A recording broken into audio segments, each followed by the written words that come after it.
linen, atmospheric air, sponges. It was an insight that could have saved thousands of lives. For doctors who approach this book with an open mind, it's all here. But Semmelweis spoils it somewhat by spending the last half of the book launching a long and vitriolic attack on all his many critics. And with the book, he sent out venomous, ranting letters.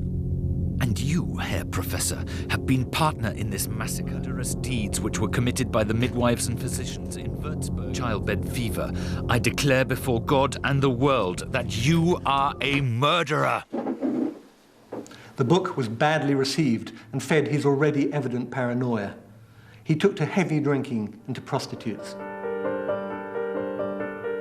With his behaviour becoming increasingly erratic, his wife reluctantly agreed to a plot concocted by Semmelweis's doctors. She proposed a family holiday to Austria. When they got to Vienna, his wife suggested they go and visit a friend's hospital. But when they arrived, Semmelweis was seized and dragged off to a padded cell. The hospital was, in fact, a lunatic asylum. What happened next is confused. There are different stories. He was either beaten up or he cut his finger. But whatever the reason, days after arriving in the asylum, he became very ill. He developed multiple abscesses, a swollen abdomen, and rising fever. He died 2 weeks later of septicemia, blood poisoning, the same condition that had killed his friend and all those women. He's buried here in the family home, quite literally in the family home, behind this wall. He was just 47 when he died.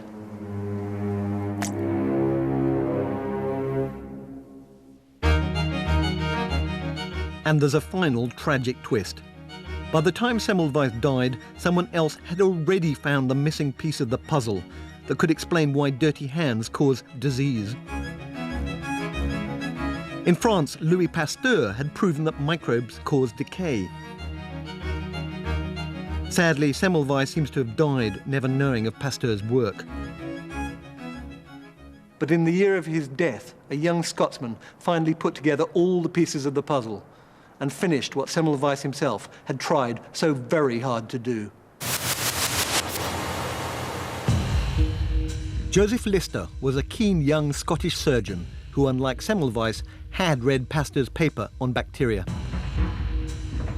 Lister realized that if Pasteur was right, then they were actually being killed by invisible microbes. But what could he do about it? One day, a friend of his came onto the wards and cried, "Oh my God, this place smells of sewage." This was a eureka moment. Sewage, of course, sewage. Why not try and curb infections using the same chemicals they used to deodorize sewage? Carbolic acid. Lister soaked his instruments with it before his next operation, surgery on a young boy.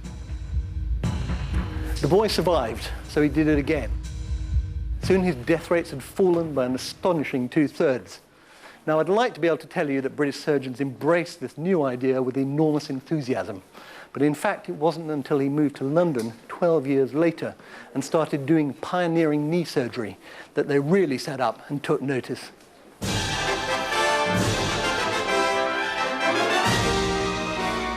Slowly, surgeons accepted the need to wash hands and instruments in carbolic acid.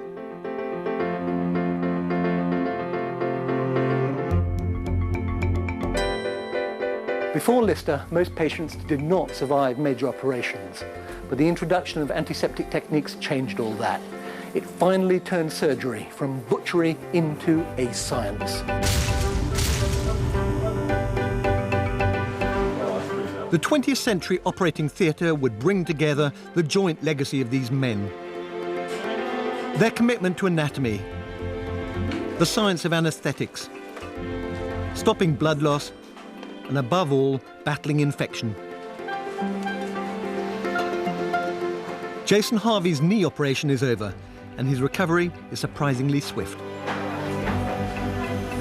Well, when you think just 24 hours ago, my kneecap was in 2 pieces, and here I am walking down the corridor, and what can I say? I could just thank my surgeon and surgery itself. It's fantastic. It certainly is. But let's not forget, it's come at great human cost. Surgeons these days are much more constrained by what they can do, and rightly so. But there can be no success without failure, no development without risk. I still hope there will be an opportunity in the future to do some of those brave, bold experiments that characterize the past.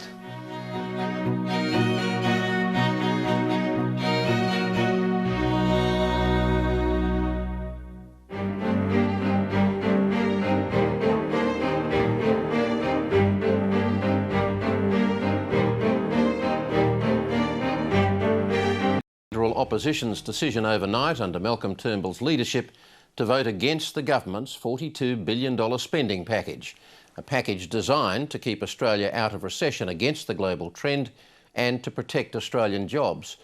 The Rudd package would put $12 billion direct into millions of people's pockets, as well as spending many billions more rebuilding schools around the nation and insulating 2 million homes. Mr Turnbull says the package is irresponsible and would assign the next generation to a burden of debt. These are extraordinary times around the world, and in the short term at least, Mr Turnbull has handed his opposite number a potentially potent political weapon to use against him. I'll be talking with Mr Turnbull shortly, but first, political editor Michael Brissenden with today's events. Here's a question for you guys. How many primary schools do you think there are in Australia? Whole country. Where's the answer? Let's check on the answer. Over here. 7,500. It's one of the oldest maxims of politics. Never let a crisis go to waste. There are opportunities in every menacing development, and the Rudd government isn't about to ignore them. There's a lot. You're one of them. And what we're going to try and do is provide some funds to make sure that you've got really good buildings in the future. The Prime Minister and his deputy were out early this morning milking the moment. Of the $28 billion earmarked for infrastructure in the latest stimulus package, the biggest chunk by far goes to education. Nearly $15 billion for school building and maintenance. The government argues this is not just a material investment in the future, but also a down payment for future generations. And as the bills entered the House of Reps this morning, that was also the starting point for Malcolm Turnbull's stunning political gamble. Every time I meet a school group visiting this place, I tell them that every member and senator is working hard to make Australia a better place for them to grow up in.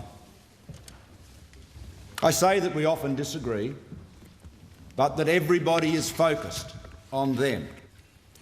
I wonder today if I can say that to them again. It was the start of a speech that would echo through every office in the building.